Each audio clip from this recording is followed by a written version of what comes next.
for the serious gamer. Hey, this is Guns for Hire from NextGenTactics. This is our multiplayer novice guide video series, and this is part 4 game types, where we'll show you just the basic understanding of all the game types available. Search and destroy.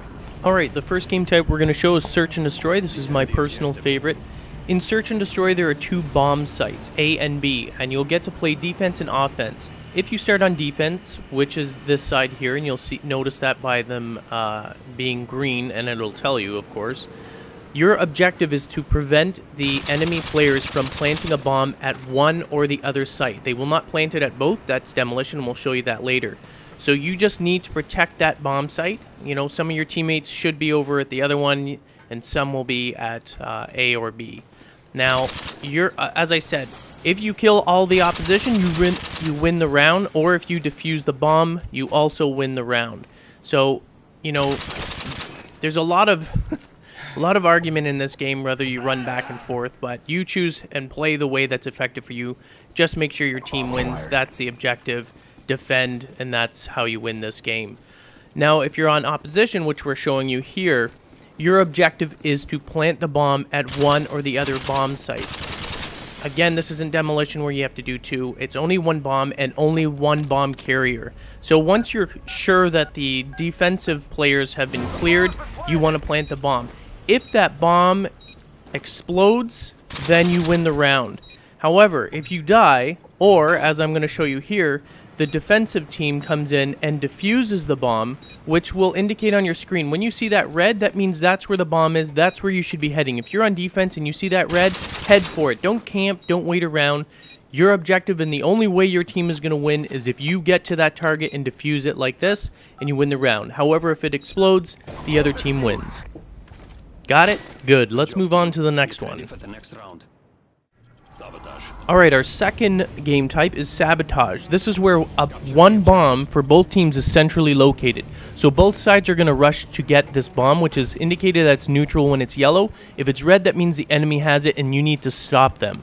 When you have it, your other teammates, or if one of your teammates have it, it's indicated as green.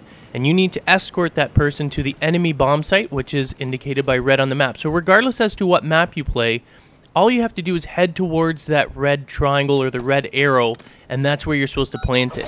So once you plant that bomb, you need to defend it, because if it goes off, you win the round.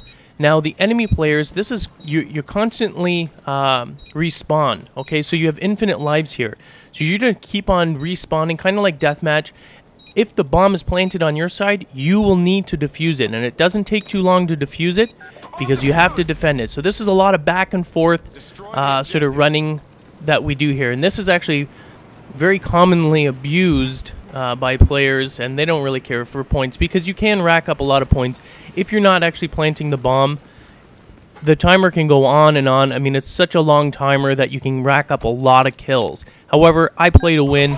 I always plant the bomb. I don't care who's around me and saying, you know, let's rack up points. I will plant the bomb and I will win. I would much rather win the round than simply just rack up points. I do that on a daily basis just playing the other game, so I don't really care. So once you've planted it, your team's objective at this point here is to defend that bomb. You want to prevent the enemy from defusing that bomb. The timer is actually quite long in this one, which you'll see in the top left corner. You need to stay near that bomb site. If you want to win the round, you need to stay near it. You know, not right close to it because you'll just get fragged, but close enough that you can defend it and prevent the enemy players from defusing it. If you are successful in holding them off to the end and the bomb goes off, you win the game. So there's no rounds. There's no this one round, 2 round. You blow it up, you win the round. That's it. That's game over. A lot of people will extend it. As you can see, the timer before the bomb is planted is quite long. So here's the bomb going off, and we win the game. Your work is appreciated. Well done. Domination. This is Domination. Domination consists of 3 areas that you need to try and control. Alpha, Bravo, and Charlie, ABC. Now, the objective here is to control as many of the flags or areas as long as possible. For each area that you control, you actually generate points every few seconds. So if you only control one, you get 2 points every few seconds. If the other team controls two, they're developing 2 points for each control area that they have every few seconds. So the object obviously is to at least control 2 of the flags for most of the game. If you're able to do that, you can usually win this game.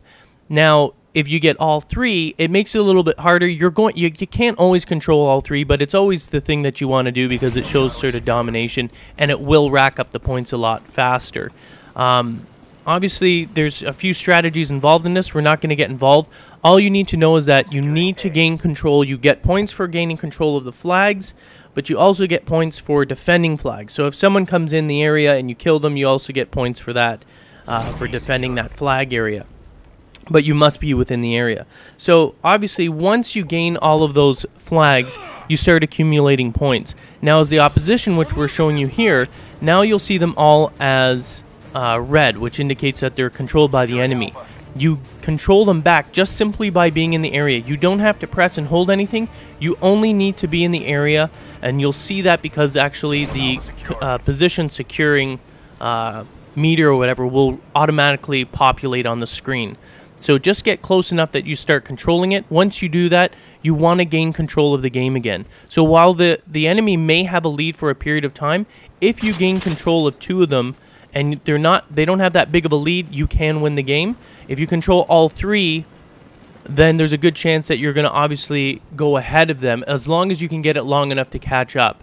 Because if you gain all 3, they're not getting any points. There is no timer on that, so just remember that. There's no rush. It's all about points. You want to control as many as possible, and that's how you will get a win in this game. And it goes to 200 unless you're in a private match and you change it. We cover the other game types on our second video of part 4 at NextGenTactics.com. Thanks for watching. Hope you enjoyed it.